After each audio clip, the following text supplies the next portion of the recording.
Olá, seja bem-vindo ao vídeo. Indo direto ao ponto, por que conspirações, por mais absurdas que sejam, se espalham tão facilmente?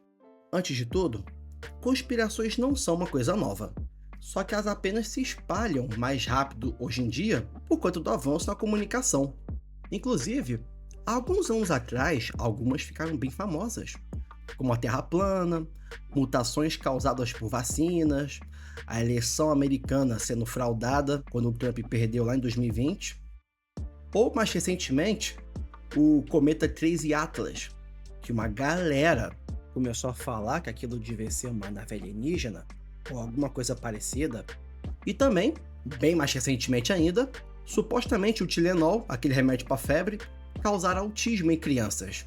O problema é que, por mais absurda que algumas dessas histórias sejam, elas são atrativas, se encaixam perfeitamente no viés de confirmação de algumas pessoas, ou às vezes, na simples necessidade de ter algo contra o que lutar. A maioria das pessoas sempre busca ter algum propósito de vida, e tá tudo bem. Um propósito de vida torna a vida muito mais interessante de viver. Acontece que lutar contra o inimigo é uma sensação de propósito absurda. Lutar contra o sistema, ou a nova ordem mundial, o governo do anticristo, ou coisa do tipo. E se a pessoa encontra algum grupo que acredite nas mesmas conspirações, isso fica melhor ainda. Se encaixa perfeitamente no instinto do indivíduo de pertencer a um grupo. Outro detalhe é que quando essa pessoa vê alguma figura de poder e que supostamente ou que de fato tem alguma autoridade afirmando ou acreditando em alguma dessas histórias, pronto. Aquilo se torna a prova o suficiente que essa pessoa precisa para acreditar nisso. Como eu já mencionei antes, em um dos meus primeiros vídeos, onde eu falo sobre o papel do debate, isso é parte da história humana, apenas intensificou mais hoje porque, bem, a comunicação no século atual é 1000 vezes mais eficaz do que era 1000 anos atrás. Mas quem afirma algo, muitas vezes importa muito mais do que o que está sendo afirmado. E não só isso, mas também a maneira que a coisa é afirmada, seja com mais confiança, ou de maneira mais formal, ou informal a depender do seu público, já passa muito mais credibilidade, por mais absurda que às vezes a história pareça. Eu me lembro inclusive, lá em 2022 mais ou menos, pouco depois que o Lula tinha vencido a eleição, bem pouco depois, teve uma atriz que inventou uma fake news, era puramente humor, dizendo que o Bolsonaro e o Lula iriam trocar de corpos. Os OVNIs iam aparecer em Brasília, iam fazer eles trocarem de corpos, de maneira que, apesar do Lula estar na presidência, quem estaria governando na verdade seria o Bolsonaro no corpo do Lula. Uma história que, obviamente, era zoeira, era fake, era meme. Mas a questão é que o viés de confirmação de algumas pessoas consegue ser tão forte que teve gente acreditando realmente nisso. Eu poderia inclusive citar vários outros exemplos daquela época, mas esse não é o ponto do vídeo. A questão é, o viés de confirmação, ele sempre se torna mais forte à medida que a pessoa possui menos senso crítico e mais preguiça mental.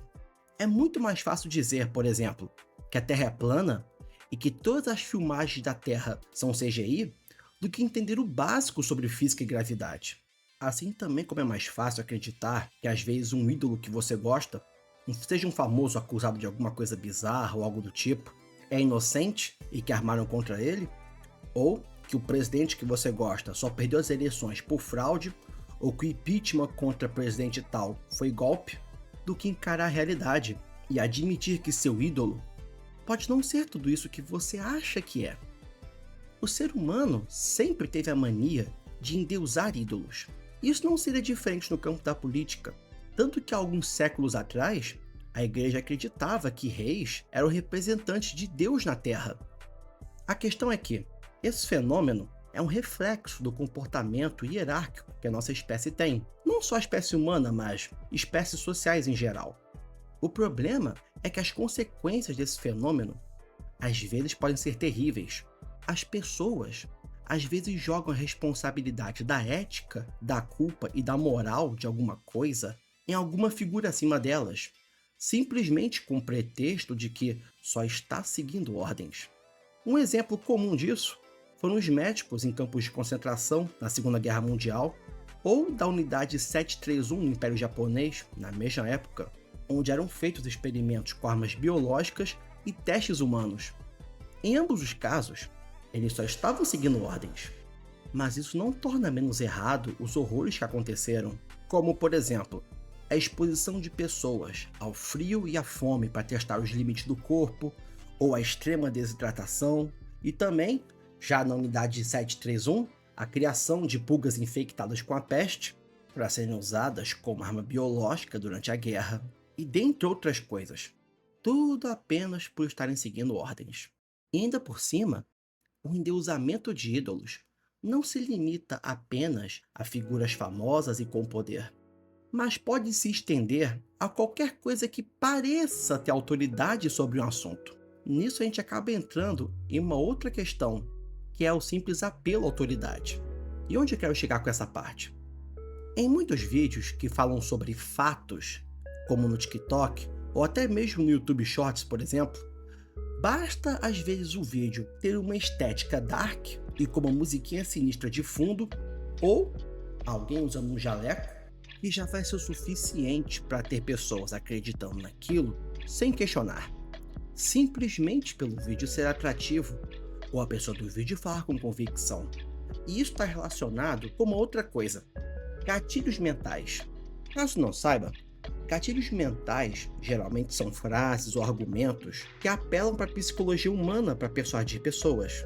Por exemplo, muitas propagandas, principalmente de grandes empresas, ou coaches querendo vender cursos ou fazer um clickbait e afins, você vê frases como "corre logo que já está acabando". Você não vai querer ficar por fora dessa, né? Essa promoção é por tempo limitado, sendo que em pouco tempo, às vezes menos de um mês, a mesma promoção e o mesmo produto já está disponível novamente. O que essas frases têm em comum? Ou elas apelam para o gatilho mental da escassez, que é o instinto humano em ver mais valor naquilo que é escasso, ou apelam para o instinto inconsciente de querer estar incluso em um grupo ou algum outro instinto parecido que nossa psicologia tem desde tempos primitivos.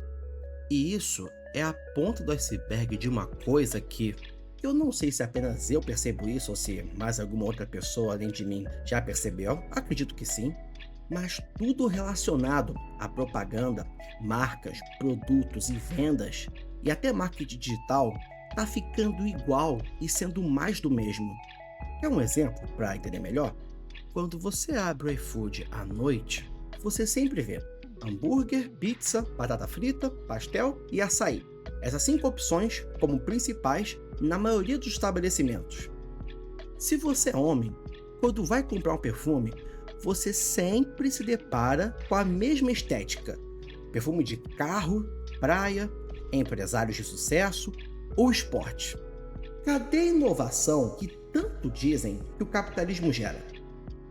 Se você tenta comprar algo um pouco mais diferente, já vai ter que pagar um rim a depender do produto. Isso se você achar o produto. O grande problema nem é o capitalismo em si, mas é que existem enormes monopólios pelo mundo, sendo que 11 empresas atuais são donas da maioria dos bens de consumo do mundo inteiro.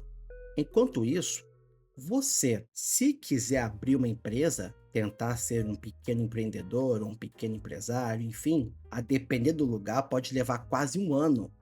Fora, é claro, os impostos para quem tenta criar seu próprio negócio, que é como arrastar uma âncora no meio de um pântano muitas vezes.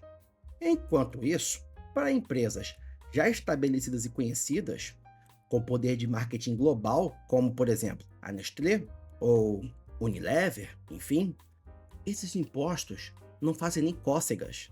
No máximo, demitem alguns funcionários aqui, outros ali, ou abaixam o salário deles e pronto, eles já compensaram o lucro que perderam com as taxas. Esse tipo de coisa apenas faz com que o Estado, indiretamente, contribua para que o monopólio atual do mercado seja mantido. E em uma economia mundial com tão pouca concorrência, como que a inovação vai surgir? O único interesse da economia atual é o lucro. E não faz sentido se esforçar para ter uma qualidade boa em seu produto ou em seu serviço em um cenário com tão poucos concorrentes. Ainda mais quando essas empresas têm um poder publicitário global e isso se não fizerem consórcios entre si para manter um padrão específico de preço e qualidade de produto. E adivinha só, elas fazem. E qualquer brecha na lei será usada para isso. Um exemplo simples disso é o chocolate. Cada vez mais gordura e açúcar e menos ingredientes nobres como cacau e manteiga de cacau. Outro exemplo também, cereais. Você vai no mercado, é sempre os mesmos. No máximo o que muda ou é a cor da embalagem, ou é o formato do grão, ou o corante que usam. Enfim, se não há grandes concorrentes, para que eu vou ter que me esforçar tanto em qualidade para superar alguém, não é mesmo? A própria marca Garoto, que oficialmente foi comprada pela Nestlé em 2023, ou quando a TIM comprou a Oi, são alguns exemplos de como o monopólio está aumentando no mundo. E com isso, você acaba tendo coisas, produtos e serviços de cada vez menos qualidade, preços cada vez maiores e sempre mais do mesmo. A única coisa que costuma ser renovada são as propagandas, mas sempre com os mesmos truques psicológicos, sejam gatilhos mentais ou também com atores e ídolos famosos, para que você ache que o produto é bom só porque viu eles usarem. E outro detalhe também é que por conta desse mesmo monopólio, agora os serviços de streaming, pelo menos sua maioria, eu nunca vi um que não tenha feito isso agora, se você paga o plano mais básico, você acaba sendo obrigado ainda assim a se deparar com propaganda no meio do seu filme, da sua série, ou do desenho que você está vendo, seja lá o que for. O próprio YouTube também, se você não paga o YouTube Premium, ou você usa algum adblock que consiga burlar o próprio YouTube, né, já que o YouTube proibiu o adblock também, ou você é obrigado a encarar 2 propagandas até no meio de um vídeo, a depender do tamanho do vídeo. O que eu acho simplesmente um absurdo. E um outro detalhe sobre esse mesmo assunto é que muita gente acha que se simplesmente as grandes empresas fossem taxadas cada vez mais, iria resolver todos os problemas em um passo de mágica, ignorando o fato de que a empresa poderia simplesmente demitir um monte de gente para compensar a perda de lucro pelas taxas, ou ir para algum outro país ou paraíso fiscal e se livrar disso. E dependente dos próximos políticos que forem eleitos, sejam de direita, de esquerda, de centro, ou até de outros planetas, se não for facilitado para que pessoas consigam ter seus próprios negócios, e também se não houver leis anti-monopólios e anti-consórcios, as coisas não vão sair do lugar. As empresas com mais poder econômico vão continuar comprando outras empresas do mesmo setor a fim de evitar concorrência no futuro e assim manter seu poder de monopólio. E por mais anti-liberdade econômica ou intervencionista ou estatista que esse discurso possa parecer, ainda assim ele se faz necessário. Caso contrário, todo esse monopólio vai continuar. Aquele capitalismo, como os liberais, como John Locke defendia, ou como os libertários e anarcocapitalistas defendem, que seria a simples liberdade de trocas de bens e serviços entre indivíduos, não existe no mundo atual. E se a gente não for pragmático, se a gente continuar simplesmente se deixando levar por ideologias aqui e ali e não focar no que realmente funciona, o mundo vai continuar ficando cada vez pior nesse sentido. Cada vez caminhando para um cyberpunk ou uma distopia, chame como quiser. A questão é que a realidade está pouco se importando com ideologias. Ideologia perfeita é uma coisa que não existe. Todas elas têm suas falhas. Algumas, no papel, são lindas, mas quando se tenta implantar, elas falham miseravelmente ou simplesmente não têm como ser implantadas. Se apegar demais a uma ideologia, às vezes lhe cega para a realidade. E bem, se você chegou até aqui, eu acredito que no mínimo você achou o conteúdo interessante, ou gostou do vídeo, enfim. Já deixa aquele like, se inscreva no canal, isso ajuda muito o canal a crescer, e também com o canal crescendo, eu consigo espalhar mais das minhas próprias reflexões e viagens que eu tenho antes de dormir geralmente, ou de madrugada, para o resto do mundo. E se você tiver alguma coisa que queira somar nisso, ou refutar nesse vídeo, ou algum ponto a mencionar, enfim, qualquer coisa, fique à vontade nos comentários. E é isso, até o próximo vídeo e tchau!